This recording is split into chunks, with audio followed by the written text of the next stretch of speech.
politics starts at any position. It doesn't matter if you are a senior leader or if you're an intern, it is there. This is my method and it has worked every single time. When you think about corporate politics, what do you usually think about? Dealing with difficult situations and people and navigating that. Politics is actually not necessarily negative.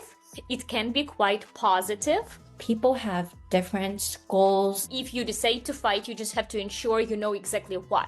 What are you getting out of it? Promotion is not just your manager's decision. It's your manager's decision. Do's and don'ts that can, really help our audience to excel in their career.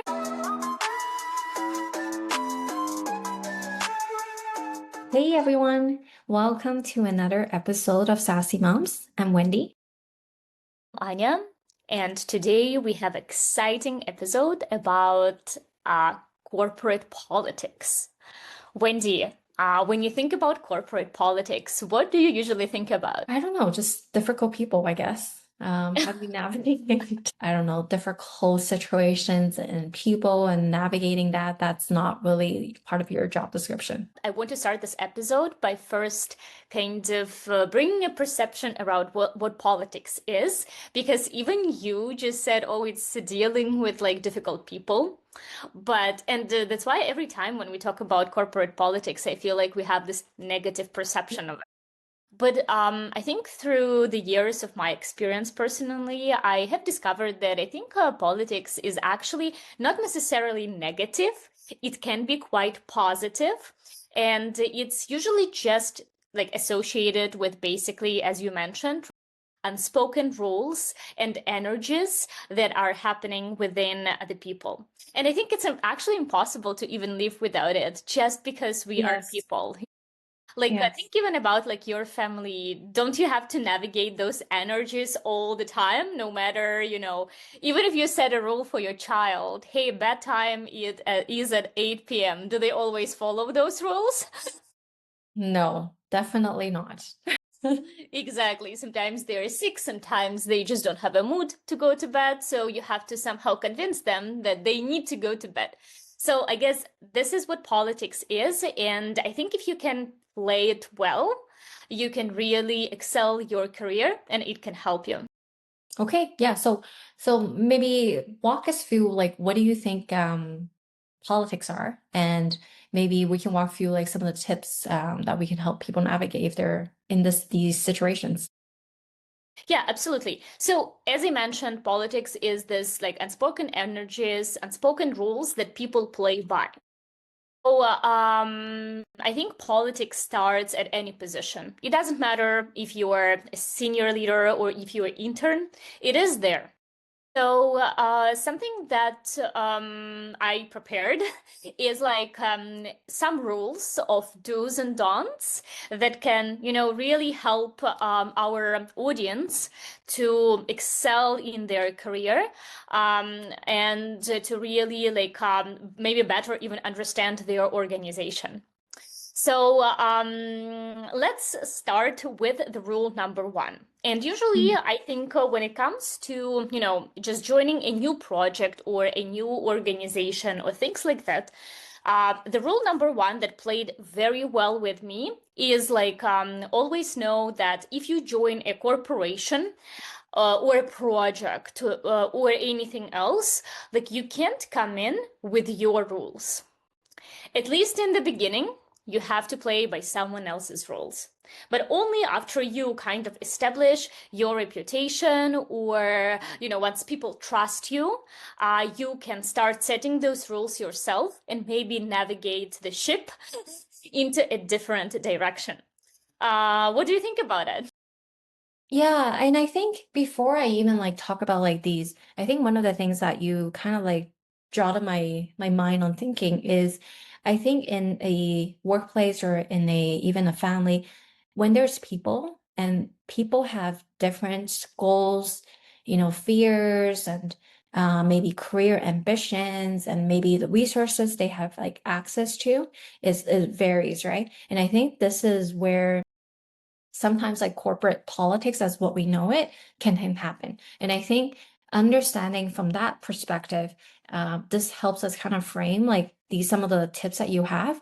And I think for me, as I was thinking through it, it's like, well, the reason why we should observe and not put on our own rules is like, yeah, we don't know the people yet. Like, why would we, right? So I think that's really where it stems to. But I completely agree. Like even like when product marketers that are like, hey, I'm just starting a new role in a new company, like how should I approach it? I'm like, interview customers, interview your existing like colleagues and all these other stuff. Like get to know the people before Mhm. you apply whatever like worked for you in your previous roles. And it might have worked, but it might not work in this situation. And I've seen so many times over and over again where people like even higher ups or even on the lower, like medium, whatever, like tier you're in, think that like their playbook that worked 10, 15 years in their previous company is going to work at this new company. And sometimes it doesn't.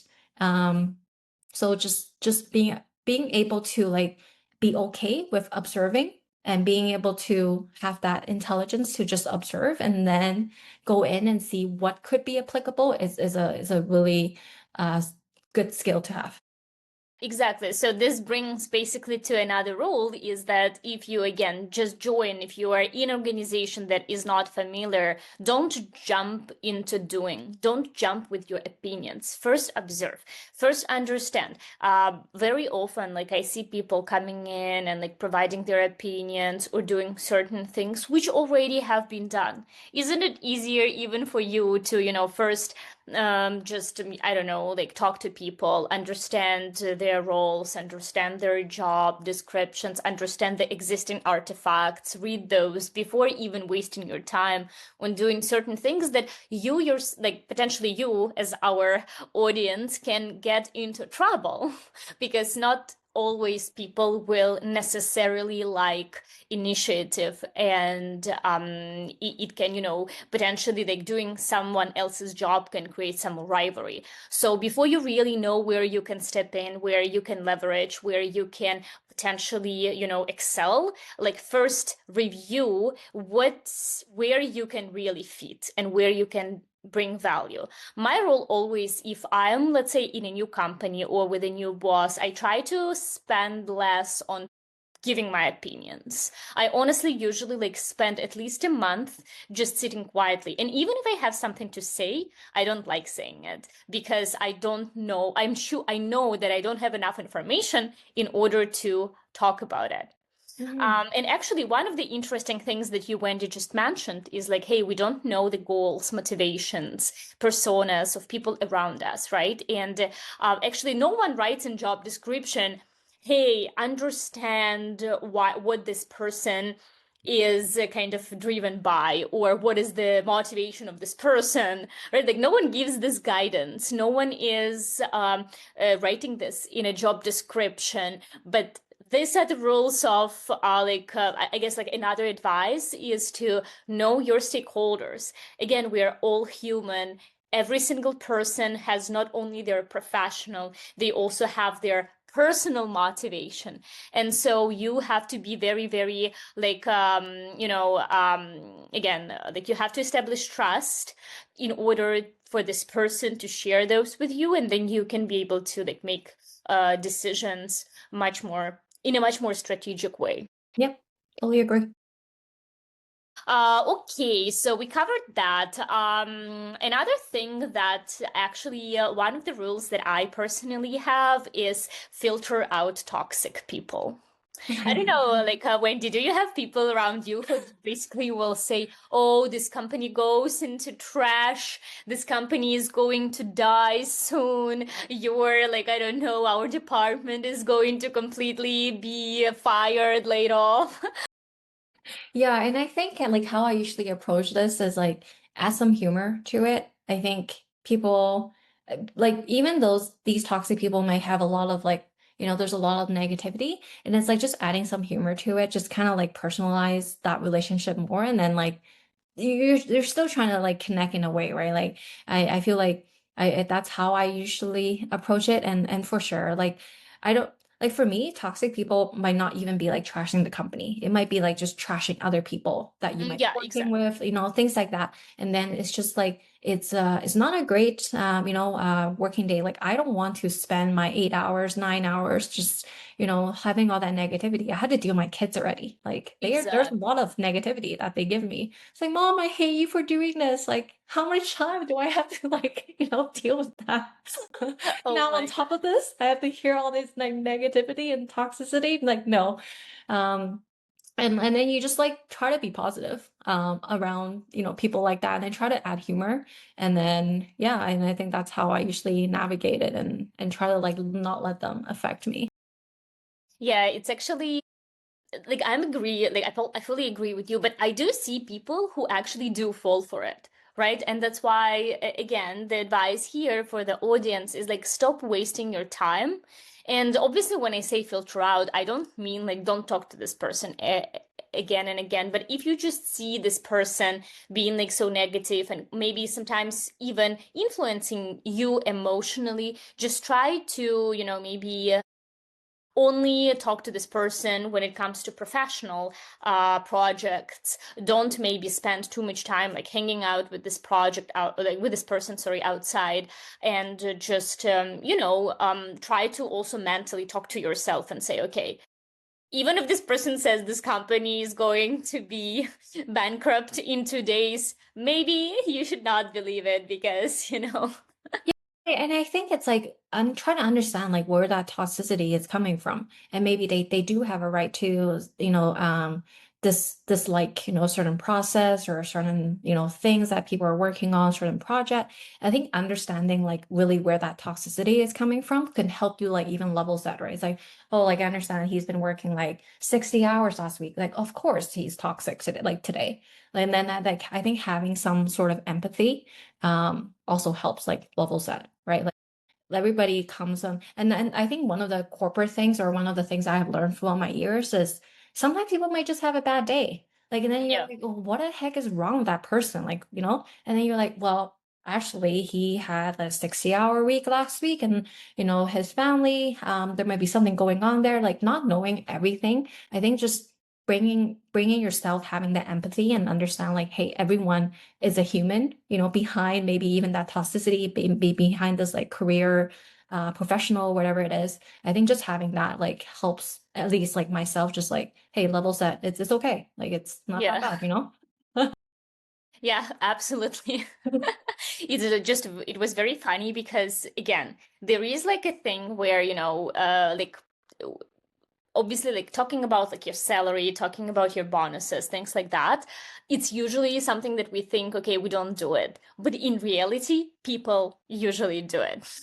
This is the thing. And it was just funny because once a long time ago, I have been engaged into one of those conversations where people were talking about their like salary increase and things like that. And I was working in a male dominated environment, and I kind of figured out that, let's say, my salary increase was not as, let's say, big as the other people's salary increase.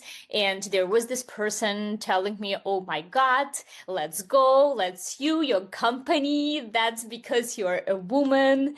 And honestly, there was like this, not like there was this, um, you know, uh, like this person was really into it, and this person really thought I will sue a company. I didn't do it, but I can tell you that after that, I was just not very comfortable, maybe sharing too much, because I just didn't want that, someone being so aggressive and in their opinion about my situation. So another thing to know is that, like, if you are a manager, let's say, you should know that your people likely talk about certain things behind your back.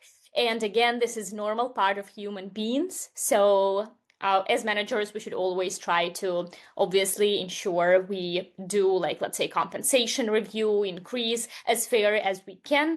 And yeah, Mhm.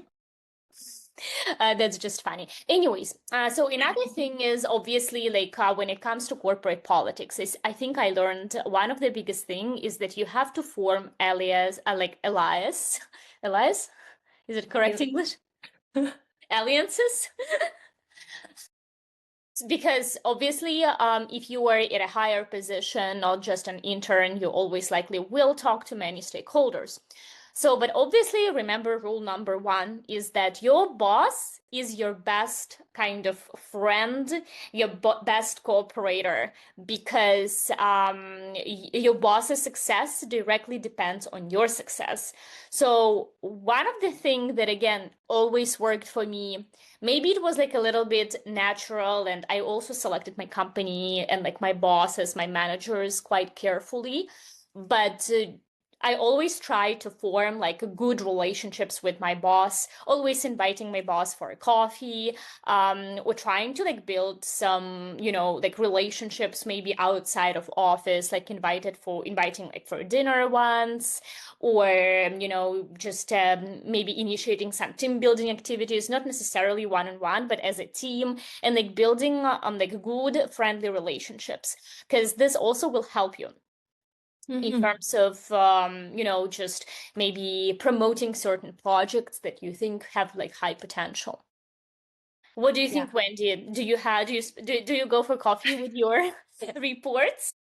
Well, I think it's really different. I do have like these more like casual one-on-ones with my direct reports because I want to get to know them as a person, and I feel like by getting to know them as a person, it helps with just day-to-day like motivations, right? Like I understand like a little bit more about them, like what motivates them, and like maybe different type of communication strategies kind of based on that, right?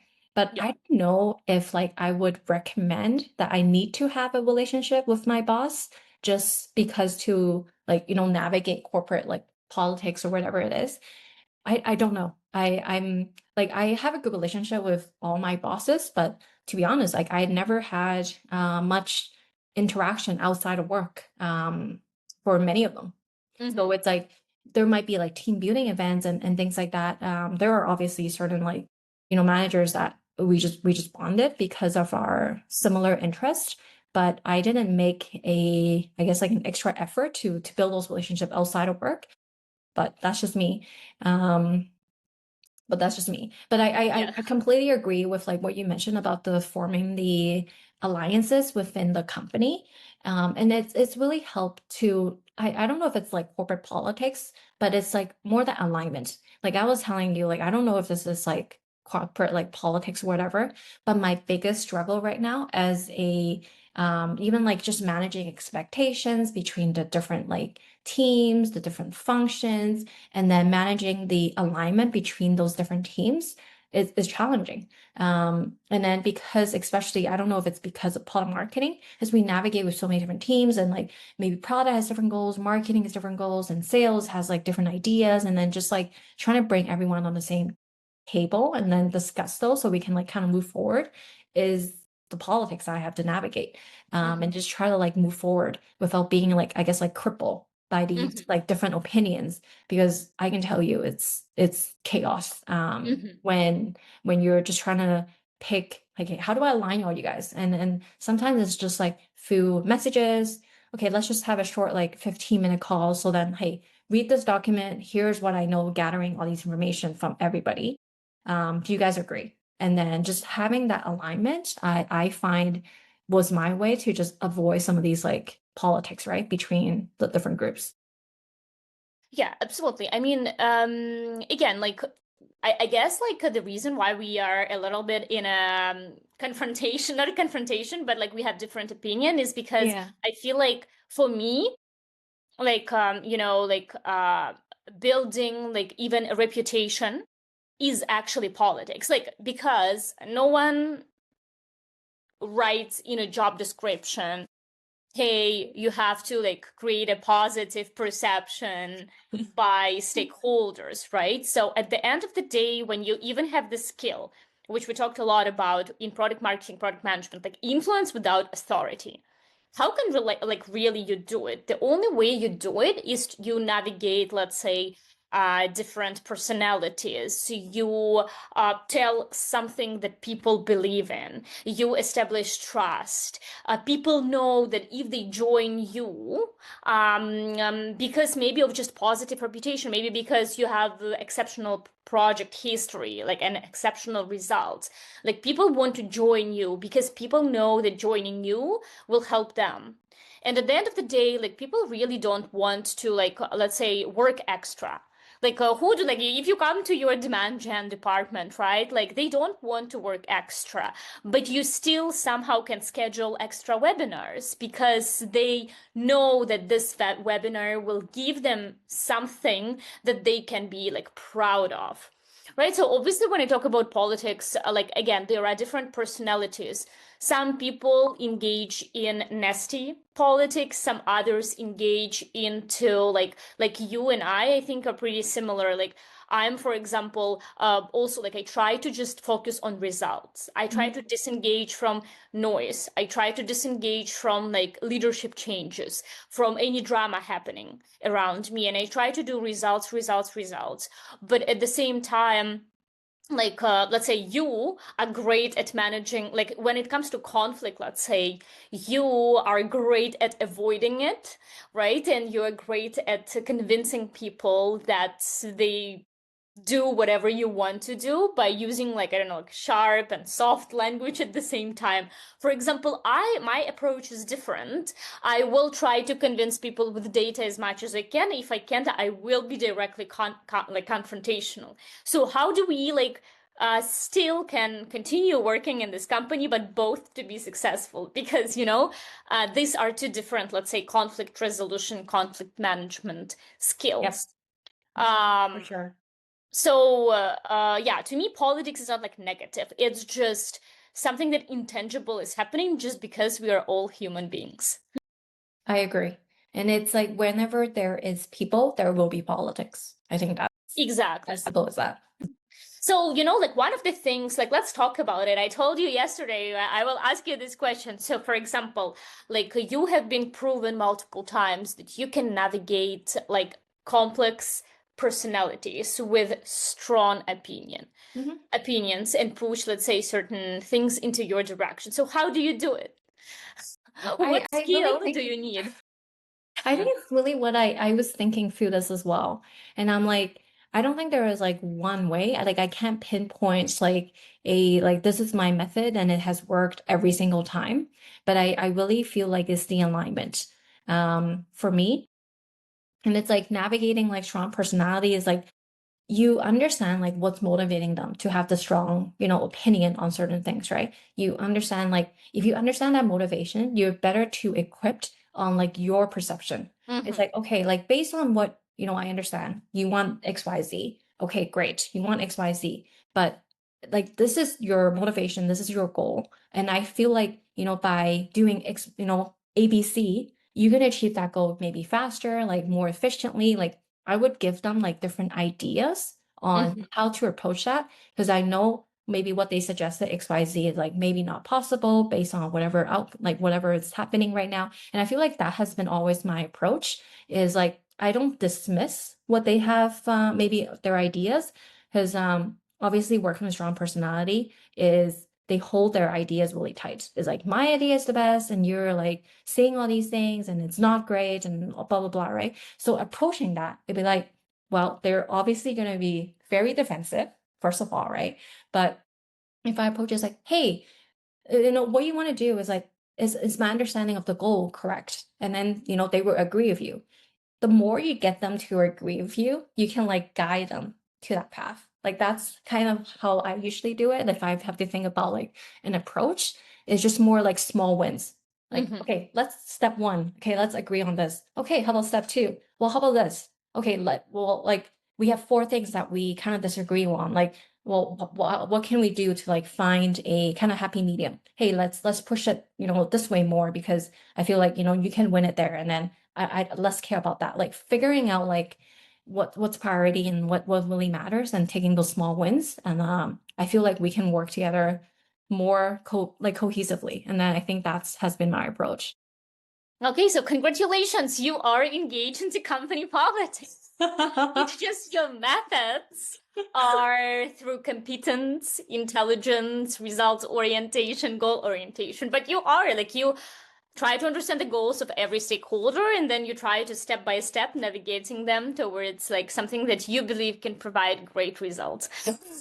Yeah, and it's like sometimes like that great results may be a mix of like maybe 80% of like what I think is great and then maybe 20%. Like, like Of it's course, yeah. it's a give and take. And I feel like we just have to work together. There are some stuff where I'm just like, okay, like this is really dumb. Like we Yeah. should not do this. And then, I'll call it as plainly as that, like, no, But there are situations where like, okay, yeah, like, it makes sense. Like the goal makes sense and everything. If that makes sense to me, then it's so much easier to like understand and navigate this. And there might be situations where it's just like, okay, it's this maybe higher power people and higher up, just like, hey, you got to do this.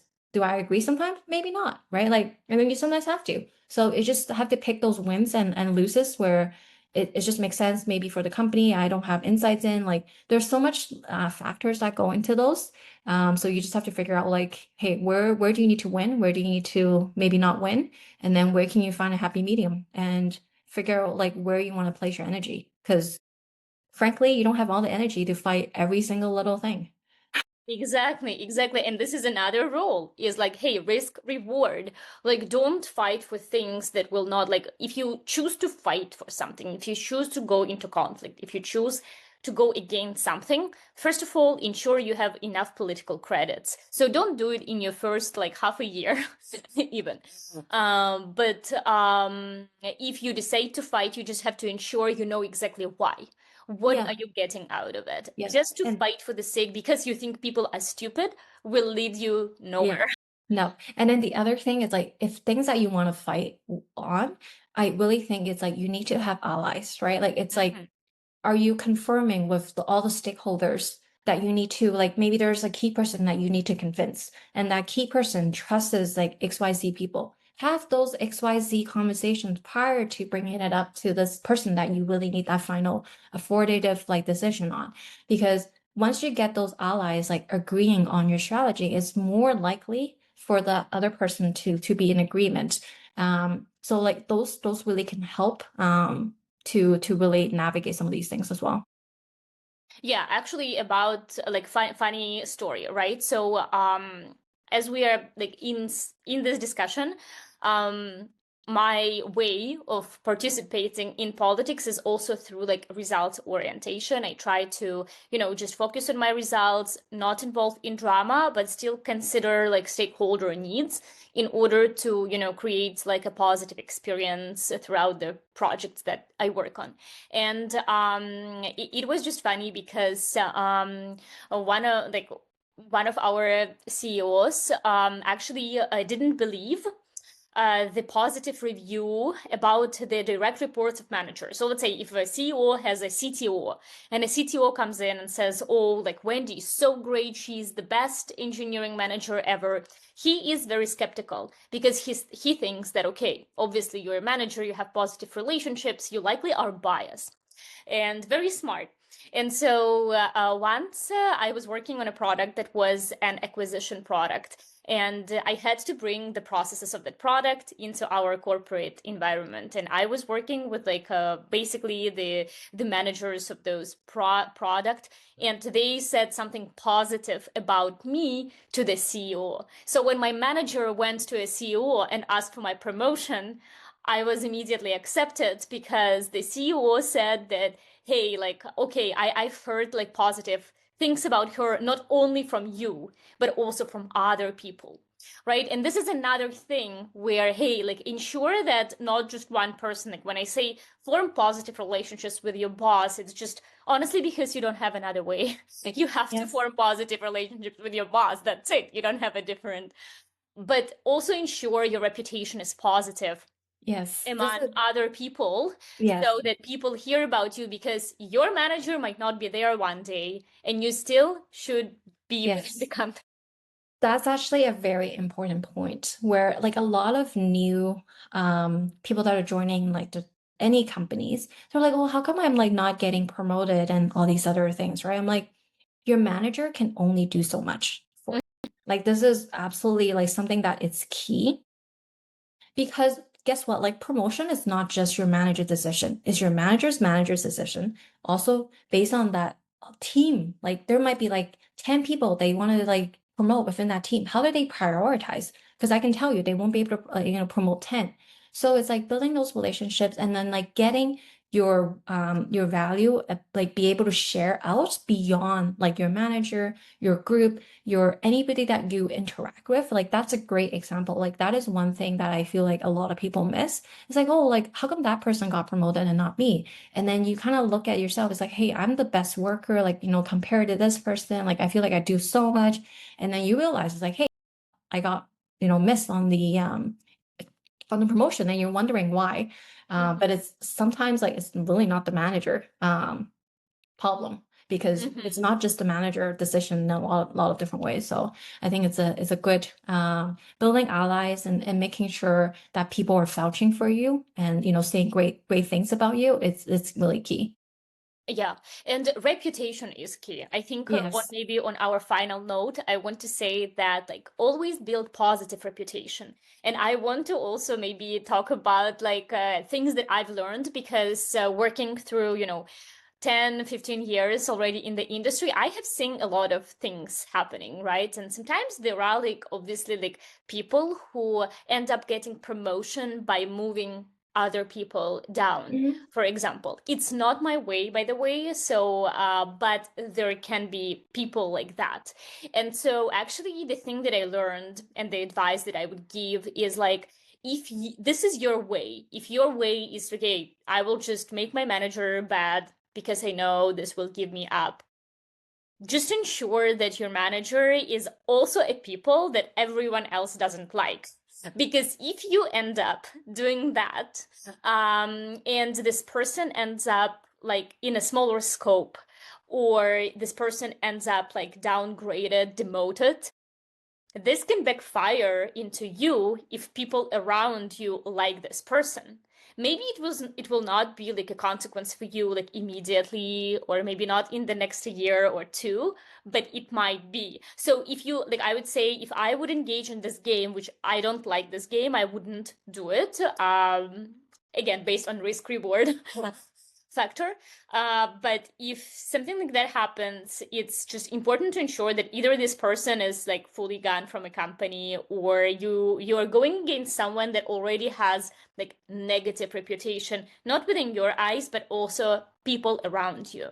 So always think kind of about, community, always think about everyone around you and just ensure your reputation in the eyes of another people is like positive. Yeah. um, So what you're saying is don't be an asshole. don't be an no, I mean you can be an asshole, and some people can be assholes, but you have to be natural.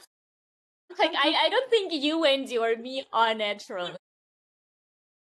But I think if you are an asshole, I feel like it always backfires. I think that the best strategy you can do is just showcase results, be respectful to everyone, and ensure that people are respecting you. And Mhm. if this happens, then I think you're guaranteed for success in any company with any manager in any community. But again, I'm biased towards it because this No, is no, I and for I, me. I completely agree. I think the respect thing goes a long way. Like not saying that because you have the power, because you're higher up, you have that Exactly. respect is Yeah. like the earned respect. Like are you helping, people like level up? Are you helping people around you? Like just building your kind of rapport, your brand, like your corporate brand. I feel like that's really important. Because as I'm just kind of thinking through my corporate career, it's sometimes it's not my manager that's advocating for promotion or anything like that. It's people around me that are maybe, advocating because of, the work that I have done or things like that. So I think that's key, at least for me. Yeah. Anyways, that was our session on corporate politics. I hope you found it useful. And if you Wendy have, was not liking this. pardon me? I don't think you liked it originally when we No, wanted. no, because I was like, oh, I don't know. Like, do you want me to like talk about things that I saw? Like, You know what I want, because this is what people like are silent about. Always like people are silent about it, but at the end of the day, this is what exists and this is what you have to learn. Like, you No, know. and I think the more I understand like what you meant, but I think I just as negatively associated politics. I'm like, ew, like gross word. Um, Yeah, exactly. but I think Because how assholes, they did damage the reputation of a corporate one. yeah. No, but I think the more I understand what you were trying to get at, it's like, okay, like everybody has different personalities. Like, how do you navigate these different things? And then it's gonna like it's the unspoken rules that are not part of your job description. Yeah. I think everybody would have these, and I think that's a really good conversation to have. And I was fully bought in after you explain what it is. Um, because as you know, I didn't really prep anything, and I was just like, Anya, I'll with the flow. So I appreciate you enlightening me on, what is corporate politics, because I did have a negative association with this. Yes. So this Okay. is how we usually, do these episodes too. Like, one of us will have like, hey, this is a topic, and I'll be like, and I'm like, okay, I'll go with it though still. Like, Yeah, but no, it's fun like just navigating different topics, and I know this is obviously top of mind as well for many people entering, the tech world, the corporate world. So I appreciate you bringing this topic up, Anya. yeah. Yes. And do send us comments if you liked it or not, or what other topics, maybe sensitive, maybe not comfortable, do you want to talk about? Yeah, Anya loves those. Yes. We need to make views. All right. Anyways, Until next time, thank you for joining us this week. See you next week. bye for now. Bye.